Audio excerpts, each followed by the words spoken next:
Andy, tu es avec nous? Oui, tout à fait. Alors, je suis avec Sébastien. Sébastien, je sais que c'est difficile et moi, j'ai vraiment beaucoup d'émotions parce que on dit effectivement que l'important, on a vu les élites qui sont arrivées, l'important, c'est de terminer. Sébastien, il est blessé depuis le Vauclin. Depuis le Vauclin, il a tenu, il a couru, mais maintenant, il marche parce que c'est difficile, Sébastien. Mais tu veux arriver jusqu'au bout, n'est-ce pas? Je suis déjà presque arrivé. Donc là, il me reste encore quelques mètres. J'aperçois déjà le podium, donc Tu vas y aller. on va y aller. Comment ça se passe maintenant, Sébastien? C'est au mental ou alors comment tu tiens? Au mental. Ouais. Au mental. Vas-y. Je vous le dis, c'est compliqué. Moi, je le suis depuis un moment. Je sais que c'est compliqué pour lui, mais c'est aussi ça, l'Ultra Trail. Vous le voyez, vous le vivez de l'intérieur. Les larmes sont difficiles, mais il va continuer. Je peux vous dire qu'il a un mental, mais il va continuer jusqu'au bout. Et je pense que ces personnes-là, on peut vraiment les applaudir. Je vous laisse apprécier. Ah, merci en tout cas Andy. On le sait, c'est des images qui nous touchent. Voilà, je comprends ces larmes. Christophe est passé par là déjà de nombreuses reprises. Ça rappelle des souvenirs. Oui, et puis ça illustre ce qu'on disait tout à l'heure. Chacun a ses propres raisons. On va pas connaître les raisons de Sébastien, de savoir pourquoi il est là. Mais en tout cas, quand il va franchir la ligne, voilà. Il est reparti. On l'a croisé, Sébastien, dans l'émission précédente. Et depuis, il a fait un bon bout de chemin. Hein. Il a fait que marcher avec son bâton. On se disait, il a peut-être récupéré le bâton à la forêt. Bah, ce bâton, en tout cas, il lui a servi et il aura franchi la ligne avec. Et je peux te dire que là, il va s'en souvenir de cette course. Pas bien sûr, pour la douleur, mais mardi, mercredi, tout ça sera effacé.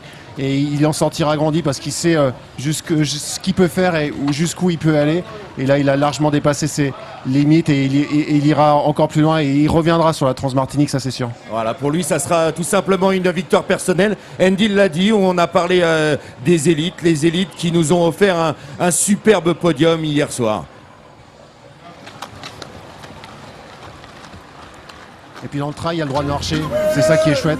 C'est que la course n'est pas obligatoire. On dit que le trail, c'est la course en pleine nature. Mais effectivement, sur des terrains aussi difficiles, avec des distances aussi longues, l'essentiel, c'est d'arriver au bout, d'être finisher. Cette notion de finisher, elle est importante dans le trail. On se moque un peu des moyens. Certains courent plus, certains alternent course-marche, certains marchent beaucoup, mais de façon très efficace. L'essentiel, c'est de franchir cette fameuse ligne d'arrivée et d'être là avec cette petite médaille au cou. Je peux vous dire qu'elle a beaucoup de symbolique et puis elle a beaucoup de valeur pour les gens. L'émission précédente, on a entendu parler qu'il encadrait son t-shirt de finisher dans un cadre dans son bureau. Bah ouais, je pense qu'il y en a beaucoup qui vont le faire ça. Voilà, voilà, Andy qui lâche rien. Je crois qu'il a été très très ému par ce coureur et il l'encourage, il continue à le motiver pour qu'il passe la ligne. Oui, tout à fait, Ludovic. Écoutez, comme je vous l'ai dit, c'est un coureur que je suis depuis un moment et j'ai décidé d'aller avec lui jusqu'au bout. Je pense que ça peut lui faire du bien. On va jusqu'à Sainte-Anne, n'est-ce pas, Sébastien? Oui. On va y aller? Vous pouvez le voir, il a recommencé à courir. C'est vraiment du mental extraordinaire. Au-delà du physique, c'est l'envie de passer la ligne. Et vous allez voir, on se donne rendez-vous dans quelques minutes pour la ligne d'arrivée. On y va, Sébastien, on lâche rien. Allez, on y va. Allez, on est de tout cœur, en tout cas, avec Sébastien. C'est des moments de joie, mais aussi des moments qui font mal. Hein, parce qu'on le sait que les jambes ne répondent plus. De toute façon, il n'y a plus que le cerveau qui compte. Là. Et puis c'est sympa, Andy qui suit. Il fait le rôle de ce qu'on appelle dans le trail pacer. Il est pacer, ça n'existe pas sur cette course, mais ça existe aux États-Unis sur tous les 100 miles, donc des courses équivalentes à la Transmartinique. À partir de la mi-course, on utilise quelqu'un qui porte pas un dossard, mais qui vient vous aider, qui court à vos côtés, et ça change tout. Parce que quand dans la deuxième partie, on a quelqu'un qui vous encourage, qui vous aide à vous ravitailler, qui porte parfois le sac, et ben on fait une seconde course. Et ben là, on dit c'est cool ce que tu fais parce que je crois que là, Sébastien, tu le fais avancer, tu lui donnes un second souffle, et puis tu vas le porter vers l'arrivée et c'est un vrai rôle. On en a vu plusieurs des gens qui accompagnent un petit bout, mais ça fait un bien fou à la tête.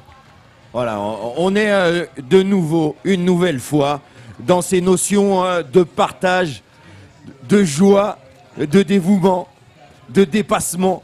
Et voilà, c'est ce qu'on aime dans ce sport. Ouais, ça fait une sacrée liste de beaux mots, ça. Hein. Quand on les met un par un, c'est toute la dimension du trail, mais c'est des mots qui ont quand même une grosse symbolique et de vraies valeurs. Et C'est vrai que on n'exagère pas quand on dit tout ça. Il suffit de se poser sur la ligne d'arrivée ici à Sainte-Anne, de prendre une chaise, de regarder les gens passer ou se mettre au milieu de Sainte-Anne à la terrasse d'un café, vous voyez tous ces coureurs. Et là, vous allez comprendre la réelle dimension de ce qu'est le trail, de ce qu'est la Transmartinique et de la dimension qu'a l'événement et ce que font ces athlètes.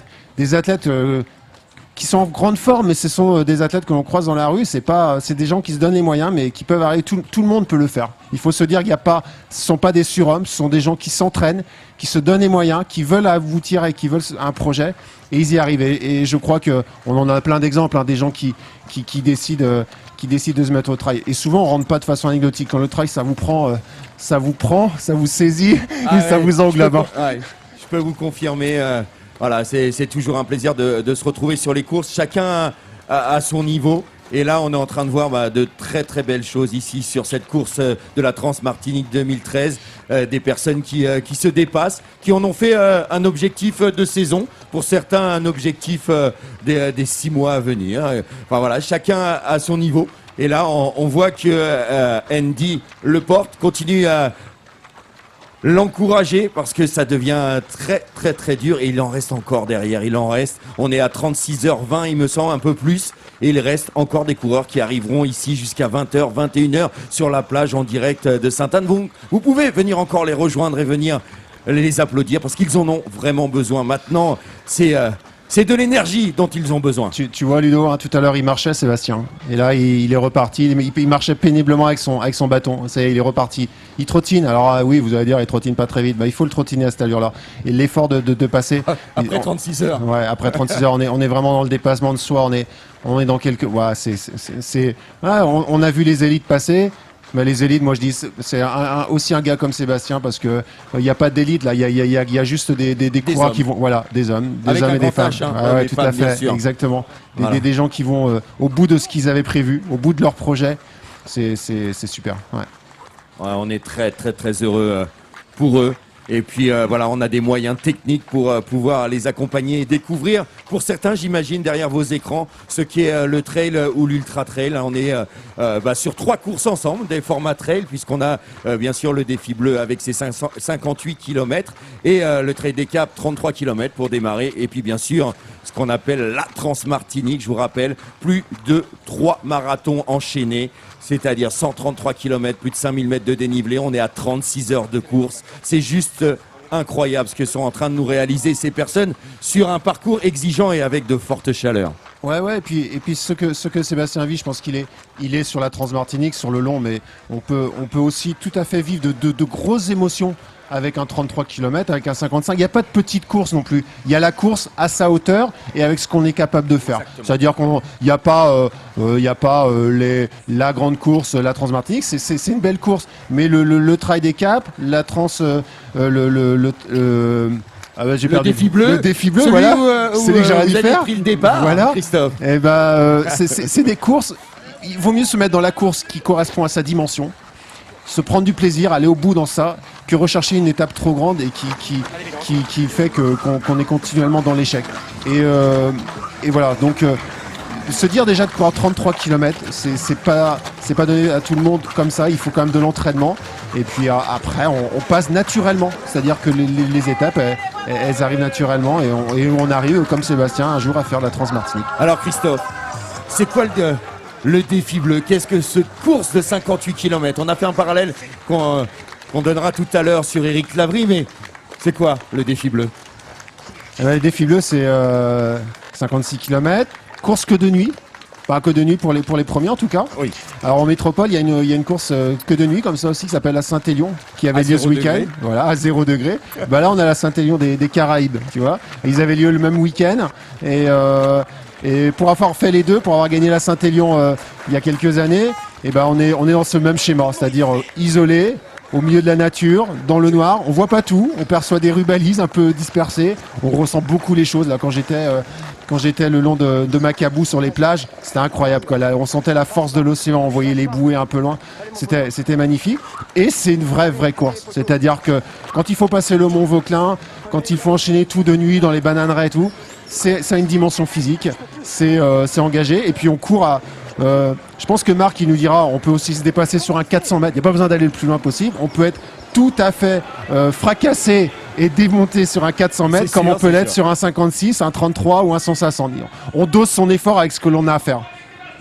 Ah, il arrive. Voilà, on voit en direct l'arrivée de Sébastien qui va passer la ligne. Ouais, écoute, ça c'est beau ça. Ça y est, sa victoire personnelle. Ça c'est bon. Hein. Ça c'est bon. Ça c'est bon, je pense qu'il va être très très très heureux. Alors on le regarde, on écoute peut-être, on a l'animateur, je sais pas si on entendra, voilà, ça y est, Andy. Depuis le Yannick. J'ai dû traîner jusque là avec. Donc c'était dur.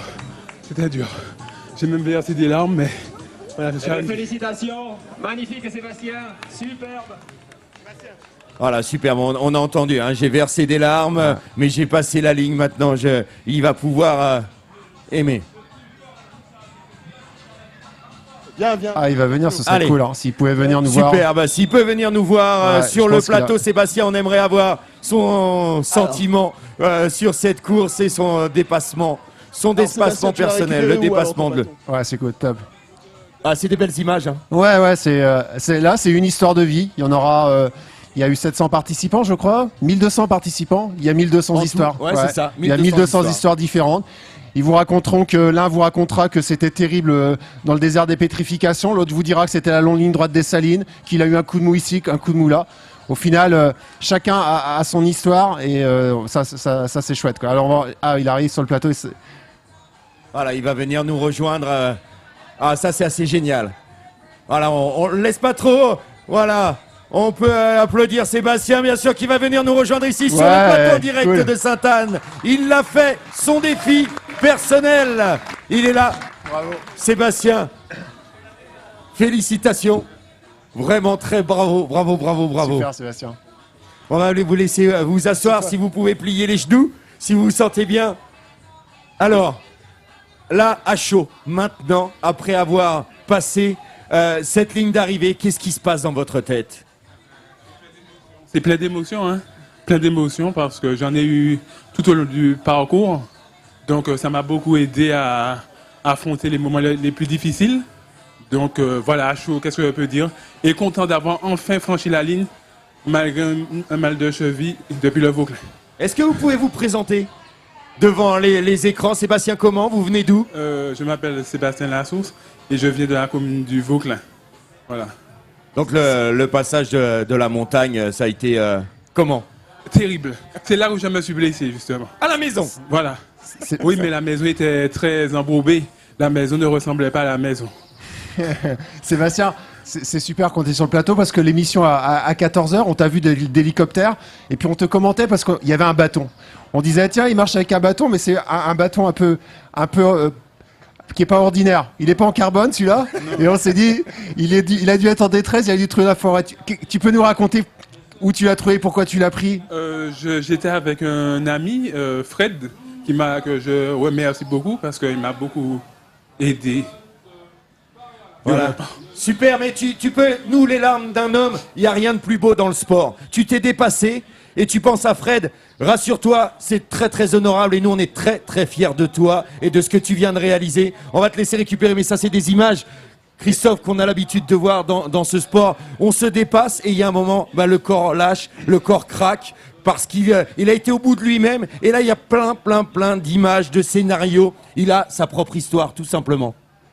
Ouais, il y a pas de commentaire. Je crois que Sébastien, c'est super ce qu'il a fait. C'est magnifique. Ouais, moi, voilà, le bâton, il faut qu'il le garde, quoi. Parce que ça, c'est la symbolique de... Je pense que le t-shirt finisher, il s'en moquera, mais le bâton, faut que tu le gardes, Sébastien. Parce que celui-là, il t'a amené loin et il pourra t'amener encore très loin. Et puis, en tout cas, beaucoup de respect, beaucoup de respect. Une petite dédicace à la team Red Marteau, avec qui je me suis entraîné avant la transe. Voilà. Félicitations à toi. Teddy, Gabi, Fred qui m'a accompagné, Jocelyn, Rodrigue et moi-même, et Rodi qui a fait le défi bleu. Voilà, un petit peu ce que je me souviens. Merci Sébastien, merci Christophe. Sur ces belles images et ce témoignage, j'en suis touché. On va vous laisser et on se retrouvera à 17h.